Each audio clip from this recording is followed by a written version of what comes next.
Foreign Affairs Editor Geeta Mohan. Geeta, you know, so as Ambassador Sikri was pointing out, this big handshake between US Secretary of State Antony Blinken with Xi Jinping, and people thought perhaps the relationship will improve. And suddenly, okay, if you can hear me, Xi Jinping being called a dictator by President Biden. What prompted that? Bring us details. What's the buzz in Washington, D.C.?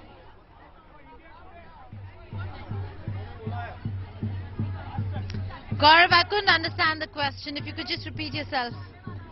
The fact that Xi Jinping has been called a dictator by President Biden, what's the buzz? What's the buzz in D.C.?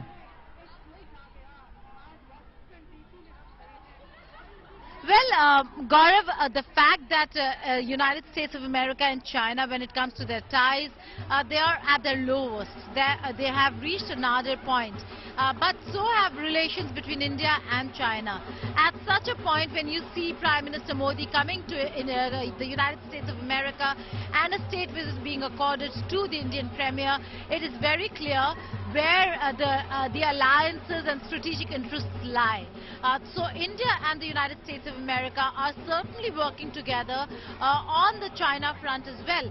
While both countries have been maintaining that they need to continue engaging China, and China continues to remain a very important part of the supply chain, global supply chains, but that does not take away from the fact that it is time for countries such as India and America, who have shared interests if not shared values, to come together and ensure that there is an alternative to the now prevalent or existing supply chains, that India becomes an important part of that.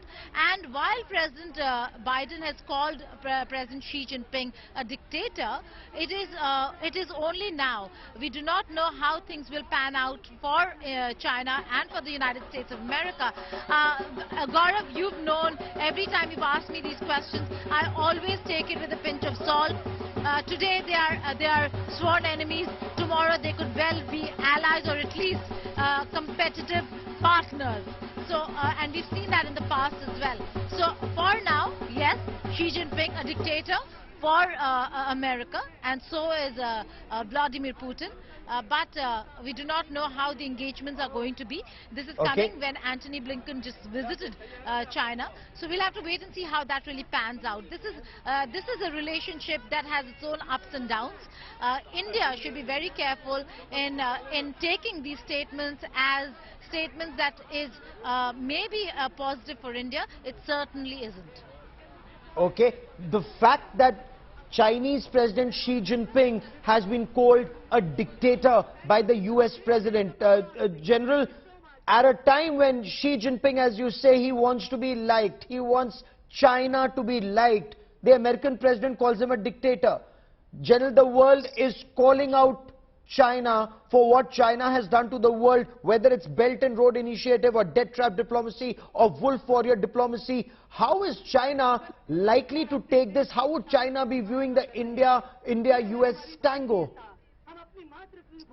So firstly, I agree with what Geeta Mohan was saying, that we have to be pragmatic about statements made by politicians. What Jake Sullivan said in, what Secretary Blinken said in last week in Beijing was a very moderate statement, and very statement in favor of China, saying that, you know, they will not allow independence of Taiwan or words to that effect. So, you know, what was said last week was totally different than what's been said today. We have to see which audience is being addressed and and it has to be pragmatic. And I also agree with Geeta Mohan that you know, United States has a $700 billion trade with China. In case the trade wanes in any manner, the inflation in the United States will go berserk, and also the business interests will go away. So there has to be a pragmatism to understand what is happening at various levels and various layers between United States and China.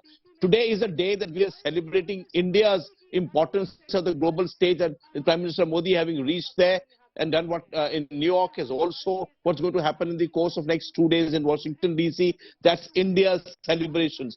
And you know, China always understands that there are issues involved with relationship developing between United States and India, and that is a threat which they feel all this while. So we have to be pragmatic. We have to get our thing going rightly. The track one talks which have taken place at diplomatic levels has brought us to this level in which very significant advancement has been made in ISET over what DTTI was earlier. So there has been a Yes. transformative change, and we must take advantage of this transformative change happening across the world, and in India being looked in a manner that they are the upcoming technological power also. So we should look forward to a relationship, but we should be pragmatic as what's happening in various layers between Okay. the United States and China also.